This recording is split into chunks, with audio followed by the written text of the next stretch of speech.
Carl, thanks so much. Welcome to the Halftime Report. I'm Scott Wapner. Front and center this hour, all about AI. Stocks in that area are surging today. S&P just hitting a record high. We'll trade the biggest winners as mega cap earnings are about a week away. Sorry. Joining me for the hour today, Joe Terranova, Shannon Sakosha, Steve Weiss. I saw that Weiss was on. I got a little tripped up for a minute. Yeah. I was hoping somehow people get flustered. I was hoping somehow he disappeared before the welcome. But nonetheless, he's here. As you see, we'll get to some of his moves coming up. But it's all about AI today, Joe. And it's all about 6,100 on the S&P 500. We have a new high. It is, and look, it's been a really good week in terms of yields coming down, in terms of earnings, and then you get this announcement surrounding Stargate and the effect that you're seeing here, not just on the AI names that we already know, but it's expanding beyond that. It's expanding into networking. It's expanding into connectors. One of the names that I own is TE Connectivity, ticker symbol TEL. That's up nicely today on the back of this. So this is positive. This is about spending and supporting the infrastructure of artificial intelligence. Look at these moves. I mean, it goes beyond these moves. Sorry to interrupt you here. I mean, are these moves astounding to you? Oracle, best 2-day move in 3 years. Can we show? Let's cycle through these again. I mean, I saw Arista was up a lot today.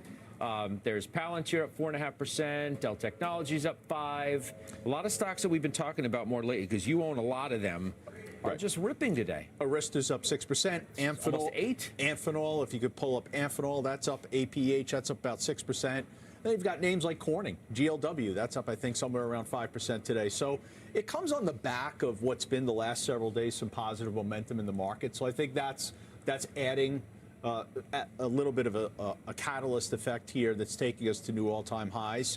And look, the last several days, we've talked about this market broadening out. That's not the case today. You're reaching new highs today with bad breath. You're reaching new highs with a very narrow set of technologies leading the way. Weiss, you asked the bank robber why they keep robbing the bank, and they're like, diagram. You ask the investor why they keep buying the AI stocks, because that's where the money is. And that doesn't seem to be changing anytime soon. Nor should it. And the reason why that's where the money is because these stocks have been recession resistant. They haven't depended upon the equity markets or the credit markets for funding. Is from the United. They're self-funding despite their massive capex, and that is where the puck is, where it's been, and where it's going. Talk in terms that Joe understands, hockey terms. So that's going to keep happening, and I've been fairly consistent, and that's where I want to be for all those reasons. Again, AI has the largest uptake, the largest of any technology, including the web, and that was free. So you're going to continue to see more and more dollars going there because the benefits to business are huge. So that's why I'm staying where I am. I mean, Shan, there are other areas of the market that are working, and we'll talk about some of those later, but this remains the most dominant story in the market. As I said, the S&P is at a record high, record closing high, about 6,100. It was 6,090. So we're a little bit above that, and we'll see how the rest of the day transpires as we take you through the last stretch on closing bell, obviously. But this story seems like it's going to be dominating for the near future again.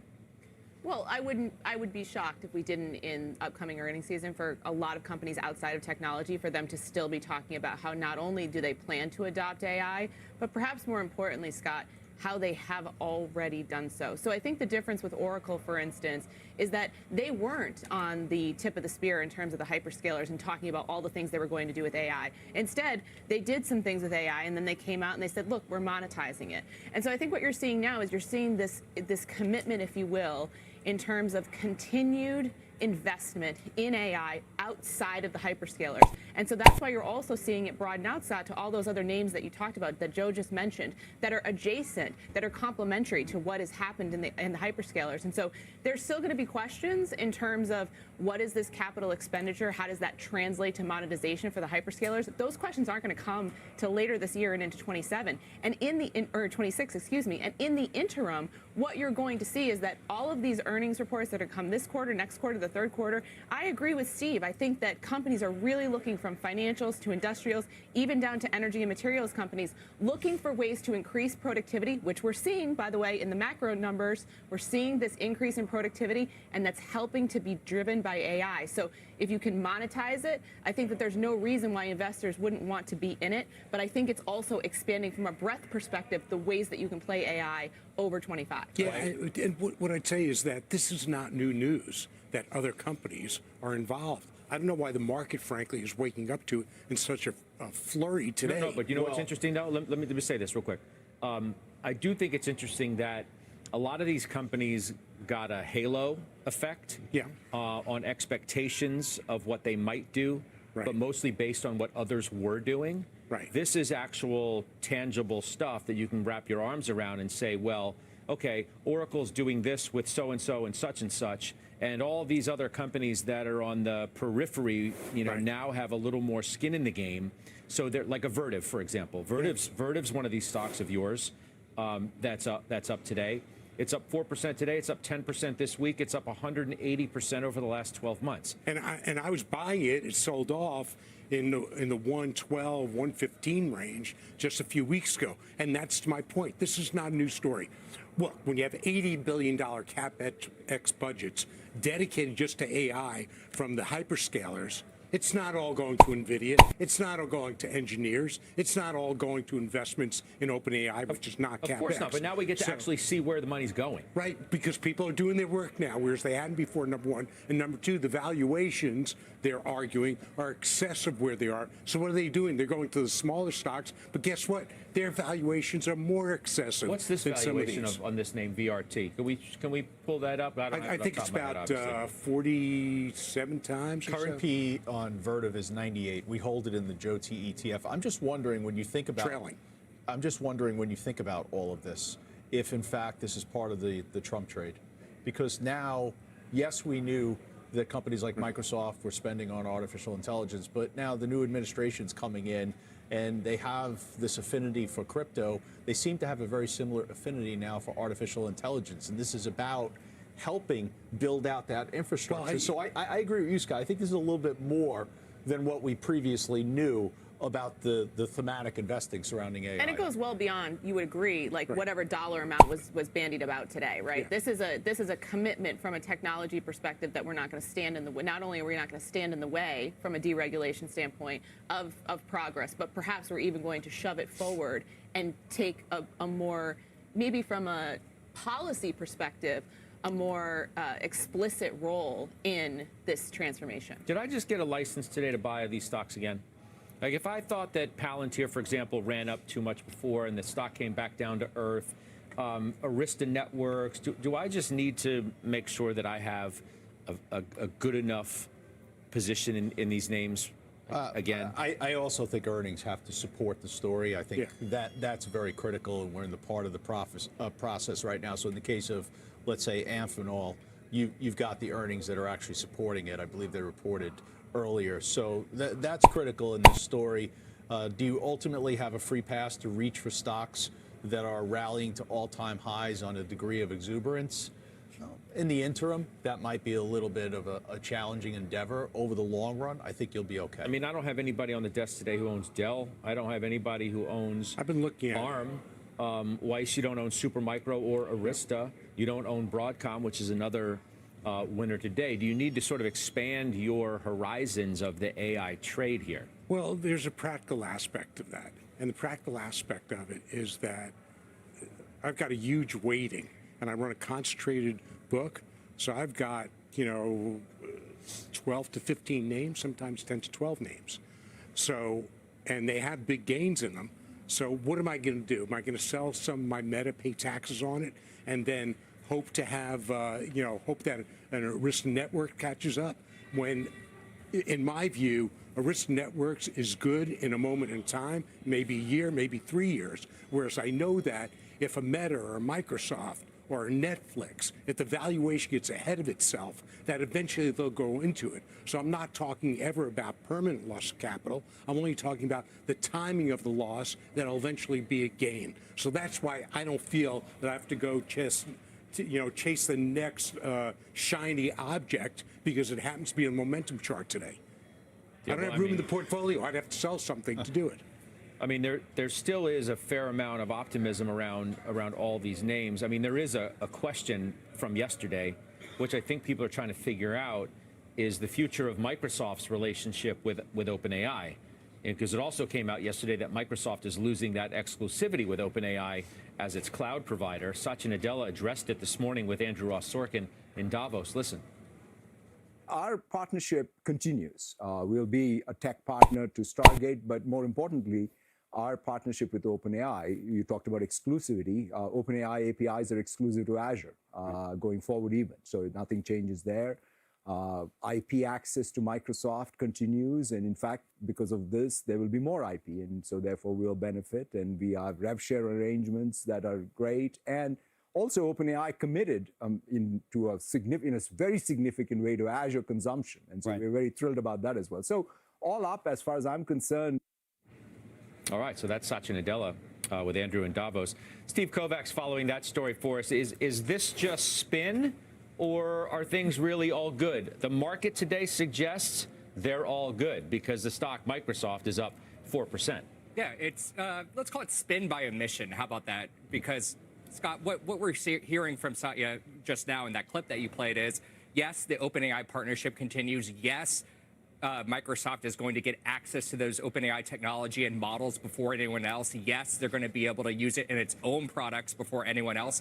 What he did not talk about, though, is how Microsoft is kind of losing its grip that it had on OpenAI. It's losing its exclusive rights to be the sole cloud provider through Azure for OpenAI, and that means, at the end of the day, kind of less revenue or potential new revenue growth from OpenAI. Just keep in mind, Scott, all the OpenAI stuff running on Azure, the more activity that happens with OpenAI on Azure, the more money Microsoft makes. And Microsoft has gotten to this point where they literally don't have the capacity to support all the growth from OpenAI. That's why last year you saw them kind of offload some of that to Oracle. That's why yesterday Microsoft said we renegotiated our contract with OpenAI, and instead of being the sole provider, OpenAI has to come to us first and say, here's what we need. Microsoft, can you provide it for us? And Microsoft can now say, no, you need to go somewhere else. You need to go to Oracle. This also opens up to other cloud providers too. If I'm Google, if I'm Amazon, if I'm HPE, if I'm Dell,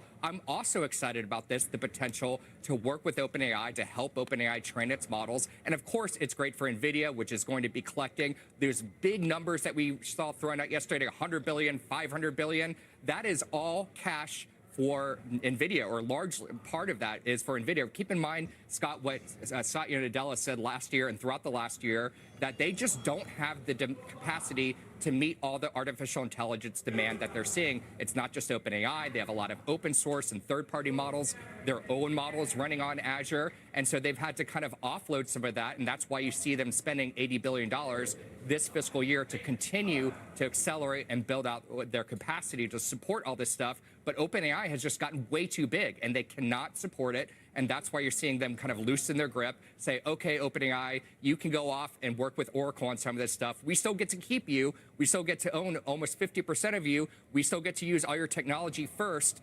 But the other cloud providers, the other cloud hyperscalers, where all the money is, they're going to get a taste of OpenAI too now. And that is not exactly the best thing for Microsoft right now, because most of its AI revenue is, and revenue growth, by the way, is coming from OpenAI and that tight relationship these two have. Nadella is right, what he told Andrew, that yes, the partnership continues and they're going to get access to this. They're going to have the best stuff. But at the same time, on the cloud part, where all the revenue is today, there's potential for them to miss out on that growth. Yeah, good reality check from you, Steve. I appreciate your insights very much. That's Steve Kovac. Microsoft reports a week from today. There's obviously a lot of optimism. Morgan Stanley's bullish on it. They do trim their price target today slightly to 540 from 548. Right. Jefferies is bullish on both Meta and Microsoft coming into earnings. They're confident in Azure's reacceleration. They've got 550. So they're in the ballpark around that number as well. You own the stock. I do, and I'd love to, the last time that the analysts came that close to executing on a price target. It's ridiculous lowering it by $8 in that kind of base. But that aside, Microsoft has a team of 200 people. You know what these 200 people are doing? They're going out to the smaller and the medium-sized and the larger companies, and they are offering some of their tools for free if you commit to putting your cloud business to Azure. So what I'd say is that, sure, you know, OpenAI, they got a right of first refusal here, but OpenAI is a big customer. They don't have as much negotiating power with them either. So why tie up so much of your capacity to one large partner who can bid you down and lower your profit margins? Go to smaller companies that don't have the same wherewithal. So that's an investment in today for the future. So I actually think it's a brilliant move, and I think it's a counter to Steve's argument there that you're losing some growth. But I don't know what this quarter is going to be. I don't care what this quarter is going to be. I own it for the next quarters and next quarters and next quarters. Yeah. The stock had been a relative underperformer versus the other Mag 7. I don't know. I'm just wondering out loud, does this maybe help the argument against that the relationship is anti-competitive? Because that's not going away. Elon Musk is going to continue to have the bullhorn on that. And there are going to be regulatory bodies that are going to address that. I don't know if it goes away, but I'm just wondering, maybe it offers part of it. Maybe it offers some relief to that anti-competitive conversation. Yeah, I think it was bound to evolve, and I actually agree with Steve. I think that this gives Microsoft a little bit more latitude in terms of having to fund everything for OpenAI, gives them some flexibility, if you will, to kind of pick and choose what makes best sense for them, knowing that relationship is going to evolve over time. And by the way, Google has the same type of team going out. You know, one of our portfolio companies, they made a deal with them in the Middle East because Google's presence in the Middle East isn't as they think it should be. So they're hosting them for free if they put all their cloud on Google. By the way, Google. I'm sorry. Go ahead. OpenAI, as a public company, it would make it so much easier to understand all of these relationships. The price transparency would do that for us. Yeah. Sorry. Google making a fresh investment of more than $1 billion, by the way, in Anthropic. That's according to the FT. So they're very much a big player in this game. Yeah. And I wanted to make sure you had that news. If there's I don't know. If there's negative sentiment around anything going into MegaCap next week, it's Apple. Yep. Right? I mean, what else is it? Everybody else is price target raises, reiterate, outperform, et cetera, et cetera, et cetera. Barclays today, they reiterate their underperform. We have 2 downgrades yesterday on the stock. We had one last week or a couple weeks ago. There seem to be real questions about iPhone demand in this upgrade cycle. So nobody owns the stock on the desk today. Kevin Simpson just bought more of it, though. He joins us now to talk more about that. So did you buy it now because you feel like the sell-off in the shares is overdone? What's the story here? Yeah, well, as you remember, we got out of the position in mid-December around $242, and then, of course, by Christmas it was almost $260 because, you know, why wouldn't it be? Is the selling over, Scott? I don't think so. We really thought anywhere between 200 and 230 would be a good reaccumulation phase. So on Thursday, we picked up a few shares at 230. Yesterday, we bought a little bit more at 220. I don't know that we're ever able to get the exact bottoms or the exact tops, but here in the 220s and all the way down to 200, we'll continue to reaccumulate the position. And my thesis on it is like kind of old school. You know, we often dismiss the share buybacks. We take it as a for granted. But they declared $110 billion back in May for share buybacks this year. And what that does is it absolutely helps earnings per share. So their growth might be 11% this year, 12% next year, more of a service model, more of a utility type thing. Another criticism against it. But when you look at the cloud, when you look at Apple Music, Apple TV, when you look at the App Store and in the revenue stream, you're talking about $110 billion of free cash flow. That might be boring, but that's the kind of boring we like. So what's the criticism? Well, the criticism is their hardware innovation isn't there, and the Apple Intelligence rollout's been a little bit of a dud. But I don't think they overhyped it or oversold it. One thing we do know about Apple is when they get something right, eventually the masses are attracted to it. So if we miss a super cycle for the Apple 16, I would expect that we would see it for the iPhone 17. This is a stock that everyone hates. That's when we buy it. When everyone loves it, we sell it. And I feel pretty confident that we'll be able to generate a lot of call premium as we see volatility on this name, because the quarter should disappoint, but we're looking at far beyond that. Thank you for the update. I appreciate you, Kevin Simpson. Thank you. We'll see you soon. Chart of the day today is Netflix. No surprise, probably to all of you, given what happened with the earnings last night and the move that we're witnessing today and the follow through on shares. Look at that, up almost 11%. They beat subs, great, raising prices, record high. I would go to Weiss first No, on this, like I please know don't. he wants me I'll to, do it. I'll do it. because Let's just you and I talk about it. you've owned it longer. Joe's listed to me He's very owned it a often. He lot can do it. longer than you. As much of a victory lap as you were trying to take on the texting to last me. night.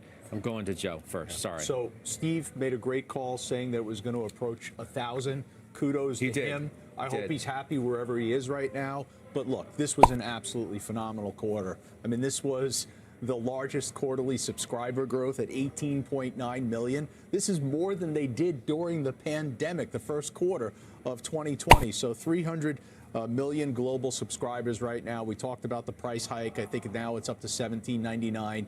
Of course, people are going to pay that.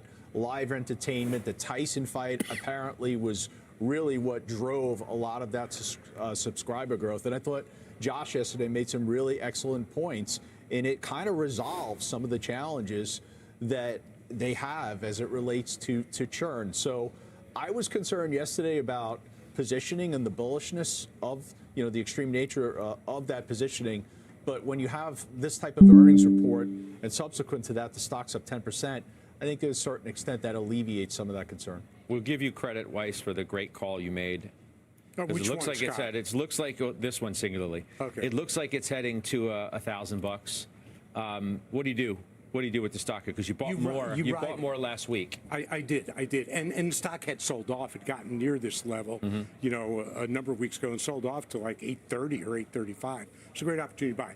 Look, here's what people don't talk about, which is that the other video services can't compete with them. Yet a number of them are more expensive. Why can't they compete?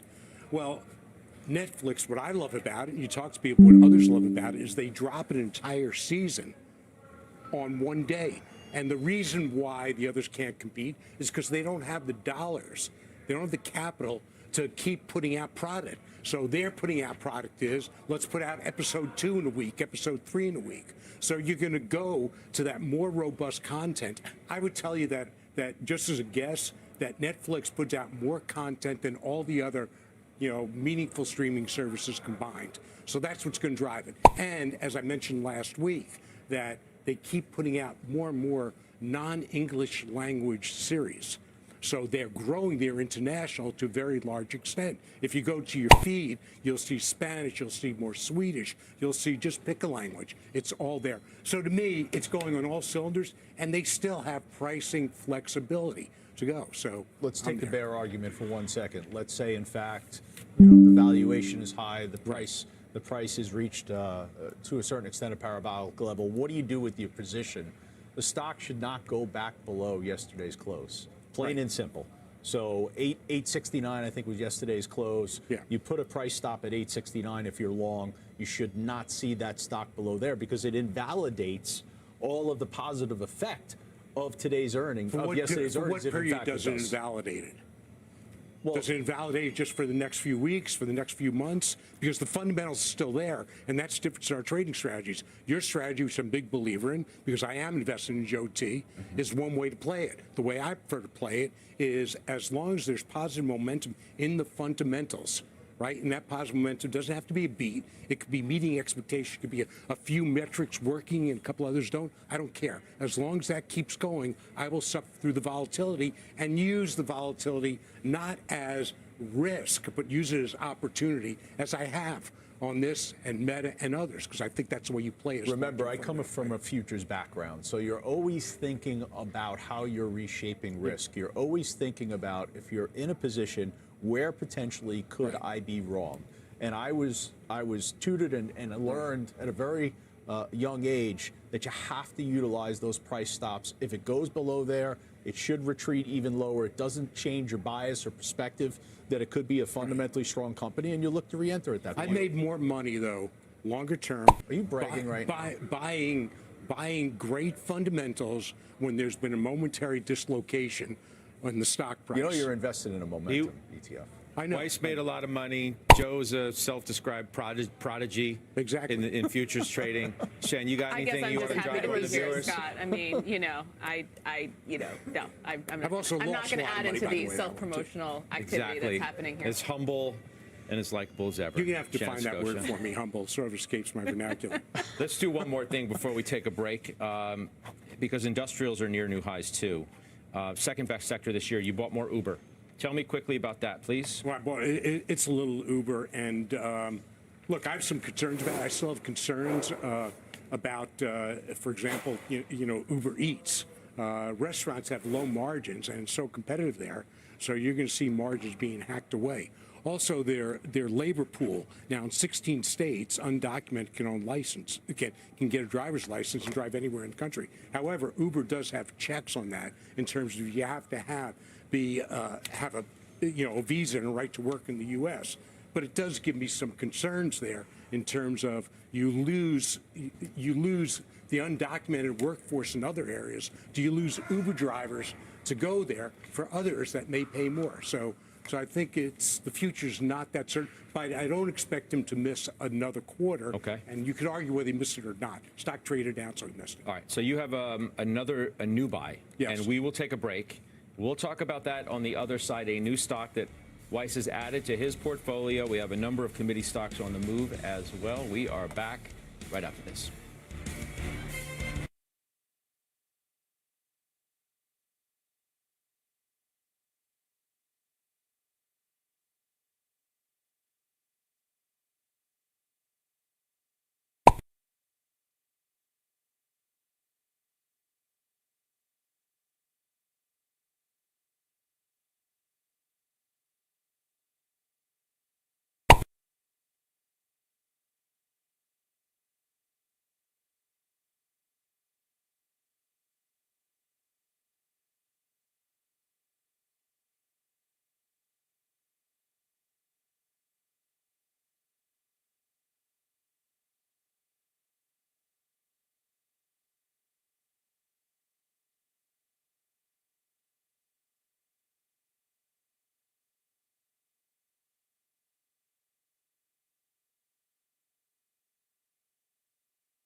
Insurance. All right, let's document that move I mentioned we had. It's Booz Allen Hamilton, and this is a new buy for you. Why so?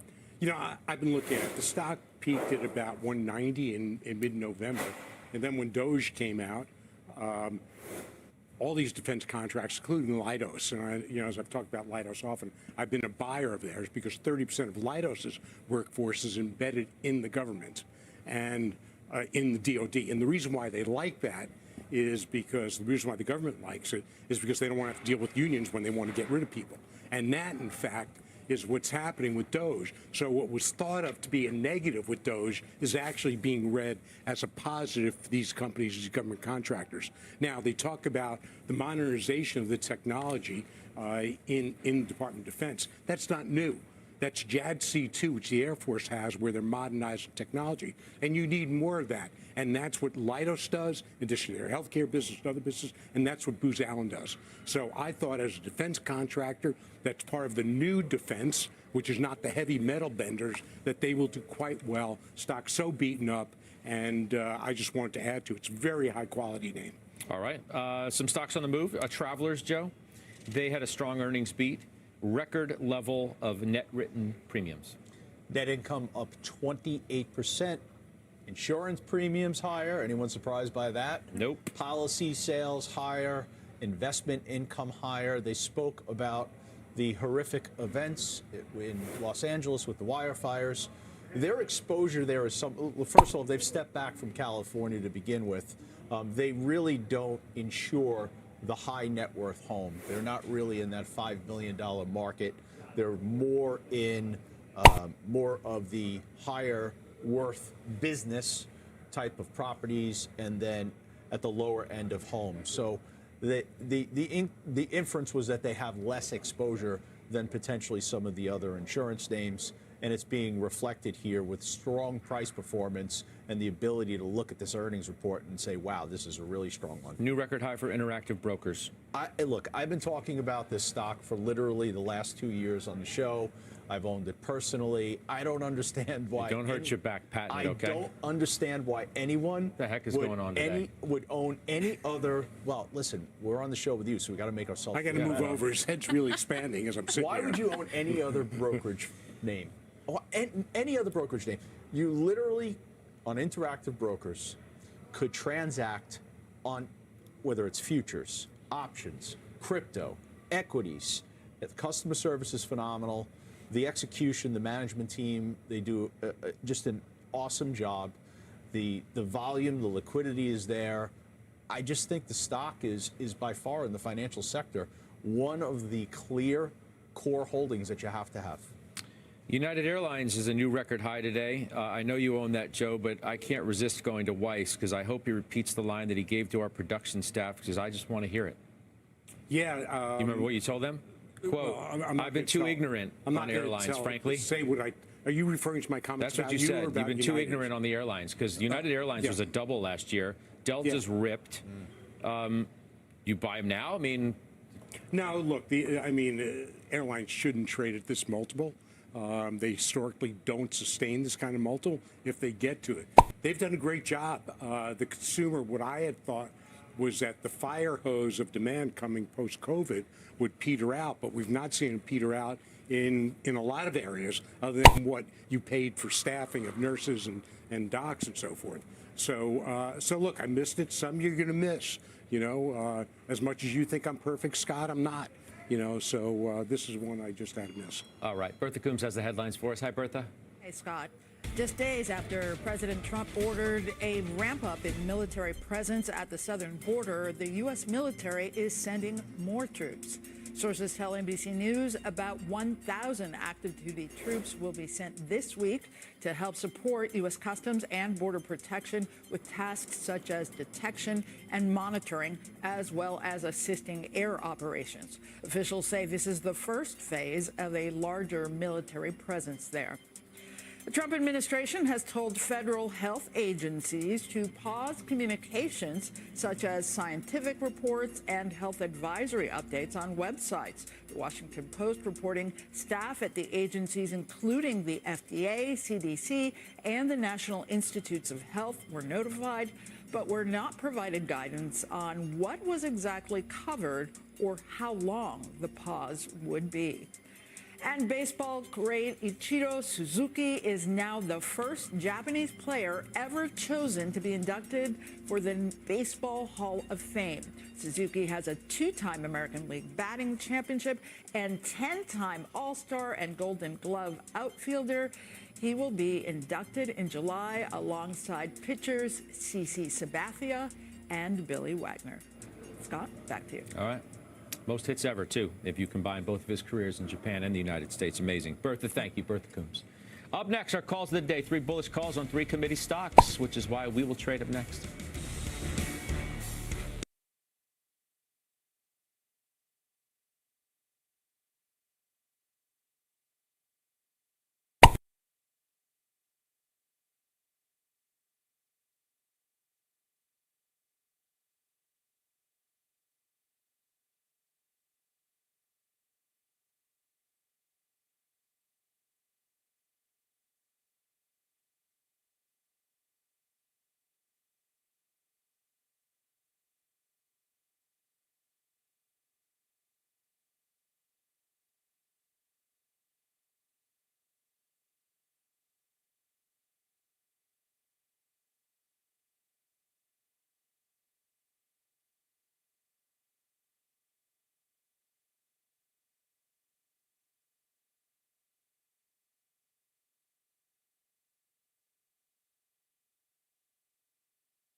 BC.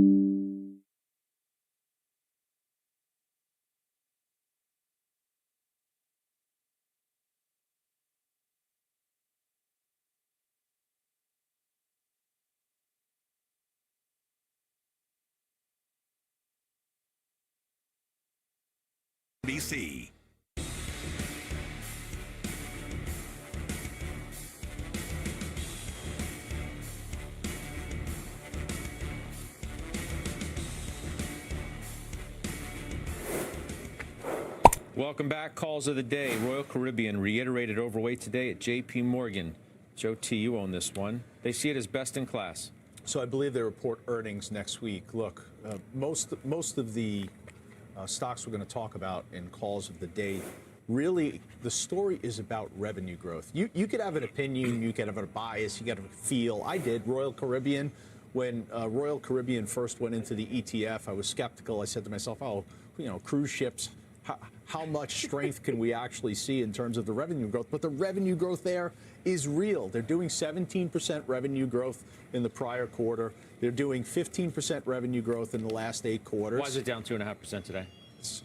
It's you've got earnings that are coming up, and I think ahead of earnings you see a lot of squaring in terms of positioning. I wouldn't read too much into that. Costco outperformed Bernstein. Again, where is the revenue growth? This is a consumer staple name. Consumer staple name that over the last 3 years gives you 9% revenue growth. Very hard to find that type of revenue growth from a company. You pay up for it, don't you? Right. Weiss's take is it's too expensive. Yeah, well, it's been too expensive. It's just too expensive for me to buy it. You make the same claim with Walmart then, because they've got the same type of revenue growth. That's absolutely correct. I mean, I just think they're too expensive. They've executed, so we're just in such. It's a comment in the market, really, is that the focus is on fundamentals. It's not on valuation. Look at 500 stocks like that. But my question is, Joe, what did you say to yourself on this one, since you're talking in the third person today? So you're talking about execution. This is the interesting thing on a serious note. Both of these companies have the ability to utilize artificial intelligence. And we're beginning to see the early stages of that, where these hyperscalers are able to make the experience better for the consumer with the utilization of the technological Which innovation. goes back to my comment on tools. That's exactly what it is. The tools that Microsoft is giving to them, that Google's giving to them, But that is helping their business. That just That's just tech. Exactly. Right. Exactly. So this is a way to buy part of your portfolio to build out a staples allocation in your portfolio that is also benefiting from the technological innovation that we're seeing. Yeah. Let me interrupt because we're getting new exclusive details on what led up to that massive AI infrastructure announcement a day ago at the White House. Our Kate Rooney has been doing reporting on it and joins us now with what she's learned. Kate? Hi, Scott. So I'm told by a source that OpenAI CEO Sam Altman had a, quote, lengthy phone call with President Trump on Friday. It did focus on AI's potential. They walked through what this technology is really capable of and certain parts of the infrastructure plan that was laid out yesterday. The source here asked not to be named because these discussions were confidential, but they did say it was productive. They described it as amicable. And Trump publicly yesterday really calling Altman at the White House the leading expert on AI. And then on that call Friday, I mentioned President Trump, according to this person who was in the room, said Trump was most animated about the actual building aspect here and the importance of this happening in the U.S. and not happening in China, what it signaled for confidence in the country under his administration, and then the potential job creation that was also mentioned yesterday. I am told that the OpenAI team first met with the Trump team back in June. This was in Las Vegas to do a demonstration of the technology. It was through the COO of the company, Brad Lightcap, and Greg Brockman, who is the OpenAI president. I am also hearing that Altman's ties to Larry Ellison, a longtime Trump supporter and founder of Oracle, have helped his standing with the Trump team. He also has the support and financial backing, importantly, of Masayoshi Son, the SoftBank founder. Those two are increasingly close. That relationship has gotten stronger, and Masa's son has already committed, you'll remember, $100 billion to invest in the U.S. ahead of this Stargate announcement that came yesterday. Those ties to Ellison and Son are really important, guys. It's given him what appears to be a halo effect, which so far has been outweighing the beef that Sam Altman has with another key Trump ally, Elon Musk. There had been some questions in this administration on how Altman was going to fare. Musk, of course, the co-founder of Tesla, a variety of companies, and also a co-founder of OpenAI, still suing OpenAI over its nonprofit status. Altman responding to Musk's post on social media, kind of ragging on this deal. He responded saying, "Wrong, as you surely know. This is great for the country." He says, "I realize what's great for the country isn't always what's optimal for your companies, but I hope you'll mostly put America," or the USA emoji, first. So Altman publicly fighting back as well. Scott, back to you. Let me ask you more about that because there was a little bit more that has since come out, and I want you to sort of opine on that. After OpenAI announced the Stargate project on social media, Musk responded, quote, "They don't actually have the money," which I believe he later clarified and suggested he was talking about SoftBank. You tell me if that's correct or not. Sam Altman then responded saying, quote, "I genuinely respect your accomplishments and think you are the most inspiring entrepreneur of our time." You want to shed some more light on that exchange? Yes, and I think you're right where that comment was specifically about SoftBank. But this really aligns with some of the public rhetoric we've heard between Sam Altman and Elon Musk so far. Altman has said, you know, what's best for the country should supersede any sort of personal animosity. And he has said all of this publicly in interviews. He sort of went over this in DealBook as well. And so it aligns with sort of his stance on Musk, which he's called him publicly a bully. He's sort of subtly hit back. But I think in the last couple of days, we've really seen proof that the Musk animosity, at least so far, is not getting in the way of his relationship with the Trump administration, his ability to be a big part of these deals, and the symbolism of him being up there with Larry Ellison, with Moss's son. It's just such a win for Altman as CEO of OpenAI, and at a time when it was really under question if he would have any sort of role, if he would be able to get a seat at the table at some of these big AI infrastructure deals, which are key to the success of this $157 billion company at this point. I mean, it's interesting, as you said in your reporting, that the president called Sam Altman the leading expert on AI, given the proximity of Musk to him and this whole story with XAI. Yes, to watch further, Yeah. to say that. I think we're going to be talking a lot about this, Kate. I appreciate your reporting. Thank you. I think so.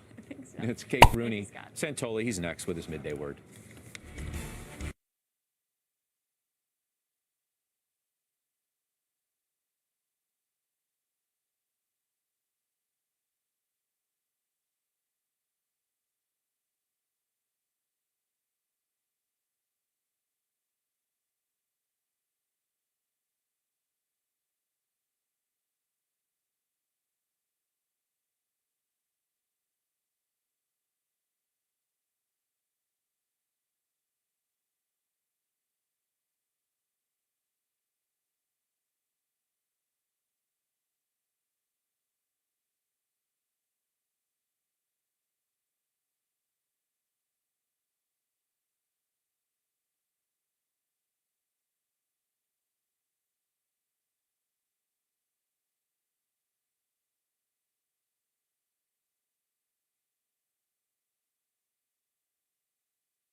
Card for a free quote.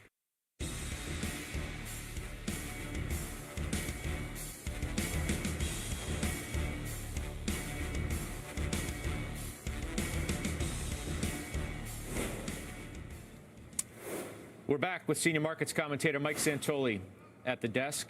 How do you read today's trade? Well, after 6 days of very, very strong breath, where you really had the majority of stocks doing a lot of the work on the upside, probably needed a rest. You have the banks that were on an upward sprint. They're down 1%.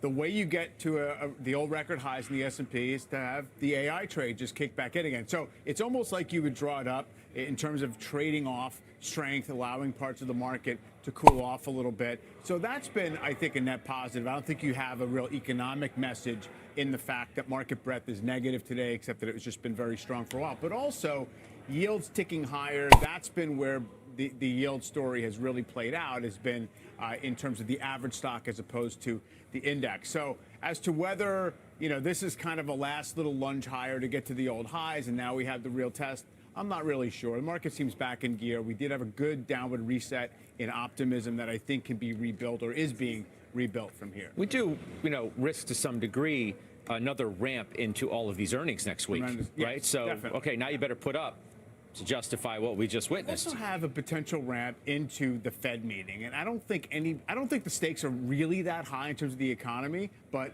when they don't cut rates, and you have a president that probably wanted them to cut rates, or at least wants to make that declaration, I don't think that the market should get upset about that. But if it's looking for an excuse, if it's kind of out on a distant perch and needs to come back, that might be something to keep in mind. All right, I'll see you on closing bell.